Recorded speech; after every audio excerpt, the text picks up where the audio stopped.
The Bible Study Podcast, episode 744.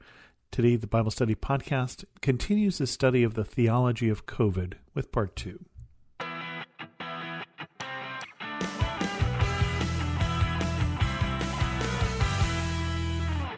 Welcome to the Bible Study Podcast. I'm your host, Chris Christensen.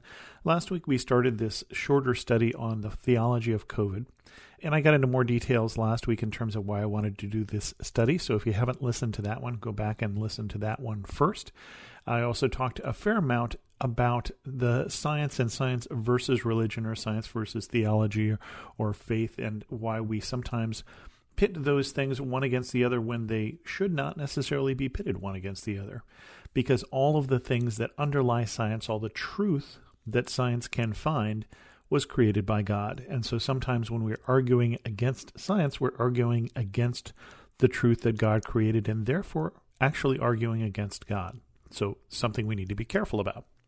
Today I want to look into some of the decisions that this particular pandemic has put on people in terms of how they respond to it, and what some theological responses I've seen have been, and what some of the flaws in that theology may be. So let's talk about that. So the kind of things that we individually have had to decide have been fairly simple. Do I wear a mask? Do I not wear a mask? Do I get vaccinated? Do I not get vaccinated? They seem to be fairly routine things, and certainly 5-10 years ago, I think they would have been treated fairly routinely. There are political things that influence that, and again, I'm not going to get into the politics in this particular podcast. I'll leave that for other places. But let's talk about the theology here. Before we jump into any specific theology, because remember, we're not going to find any specific verses in the Bible that are going to say, should I get vaccinated for COVID-19? It's just not going to be there. That was written 2,000 years too soon to have that come up as a specific place. But we can get some guidelines. And whenever we're facing a decision, one of the guidelines that we have to start with is we have to put first things first. Now, when I say first things first, you may remember when Jesus is talking with some of the Pharisees, they're talking about which are the greatest commandments. And they agree that the greatest commandment is love the Lord your God with all your heart, all your soul, all your mind, and all your strength. And the second is like it, love your neighbor as yourself. And so before we look at any specific sort of test verses and things like that, that's the first thing we should apply to any sort of problem like this. Is what I'm doing loving my neighbor? And that is not a question that is irrelevant in a pandemic, because all of our actions affect those around us.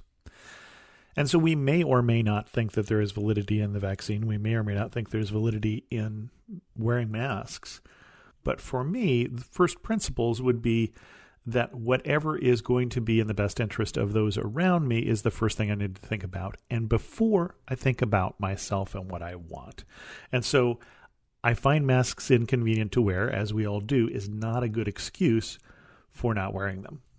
I'm not sure if the vaccine has validation. I think is a little questionable in terms of that call to love our neighbors, because whether or not I get sick and whatever will happen to me is not what I should be focused on. What I should be focusing on is what is happening to other people.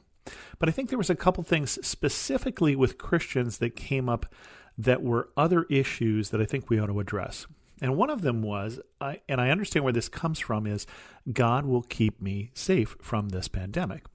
And certainly God can keep you safe from this pandemic. We all, I hope, agree on that as Christians, that God is capable of doing that. But I want to look at a couple verses in the Bible and see if they shed some light on that behavior. The first one I want to look at is 3 men of faith who we use as an example of faith, and that is Shadrach, Meshach, and Abednego. And I'm jumping back to the book of Daniel, which we studied some time ago, into chapter 3.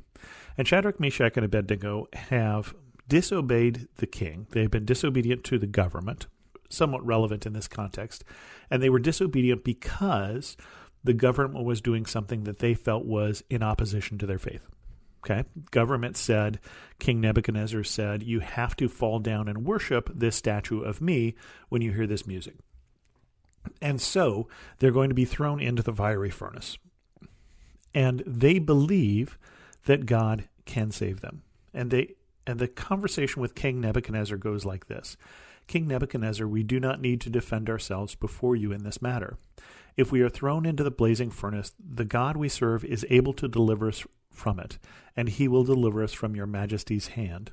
But even if he does not, we want you to know, your majesty, that we will not serve your gods or worship the image of gold you have set up. And so they say two very distinct things. One is, we know that God can deliver us. God is capable of doing this. But also that even if he does not, they're not saying that God may not deliver us because he can't. They're saying God may not deliver us because he chooses not to. God can save us and God will save us are not the same thing. And these three men of great faith are understanding that there's a difference between the two. And we have to understand there's a difference between those, because otherwise all of the other martyrs who died in the lions with the Romans and all of those sorts of things that happened, we would have to think that those people had less faith than these three. And I do not believe that is the case.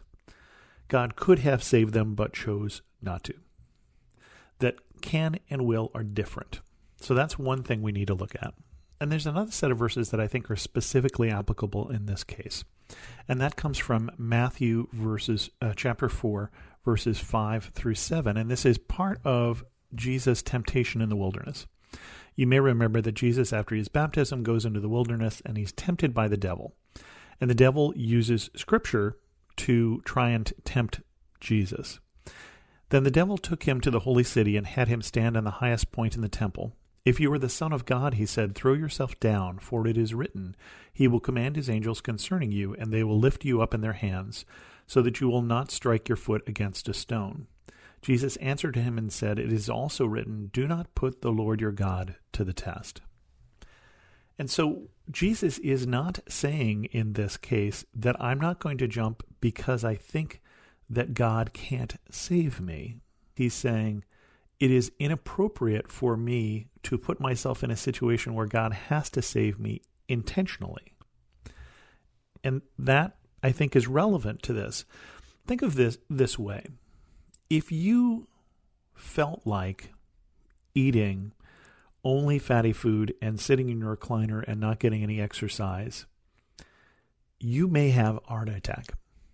It's not because God can't prevent you from having a heart attack. It's not that God doesn't have the power to do that. But if you want to have the discussion with him that it's his fault that you had a heart attack because God could save you, you're probably going to have that conversation in person and soon. Because probably God will not choose to save you from your own behavior. And that's something that we all know, I think. I don't know of any Christians who are recommending for your health that you should do whatever you like because God can save you, except in this one instance. And it seems odd to me. It's as if this one instance is different from all of the other times where God gives us free will and gives us some authority and gives us some control over our future by the decisions that we make. And I don't think that these are any different. And we can see that in 2021, I'm concerned that the people who decided that God would save them, the people who decided that they didn't need to wear a mask and that they didn't need to take a vaccine, when we graph how they did this year in terms of number of hospitalizations and death, they fared a lot worse. And my concern is that a lot of those were Christians, and they were doing it for what they felt were religious reasons. They felt that it was improper for them to take a vaccine as if it meant they weren't trusting God. In the same way, would it be improper for you to get out of the recliner, not eat fried food, and get some exercise? Well, no. That would be good stewardship of your health. So why is this one any different? I'm not sure. That doesn't follow for me. There's a few other things that I want to get into, but I'm debating with myself how long I want these episodes to be, and I kind of want to stretch this out a little longer so that you can have some time to think about this and see if this makes any sense to you rather than throw more ideas at you. So we're going to end this episode of the Bible Study Podcast here.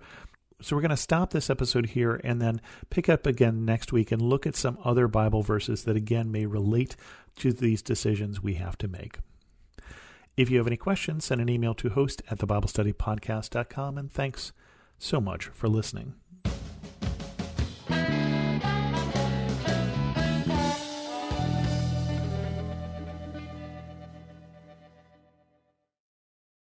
Have you ever felt conflict between your faith and feelings? If so, you're not alone. My name's Carly Mercoulier. I'm a licensed therapist and the host of the Therapy and Theology podcast, where we explore popular topics and questions related to faith, feelings, and spiritual formation. I want to invite you to join me every Thursday as we fearlessly name the complexities of our reality, grow in the awareness of who we are, and rediscover the power and purpose of our unique stories through the lens of the gospel. Subscribe today at lifeaudio.com.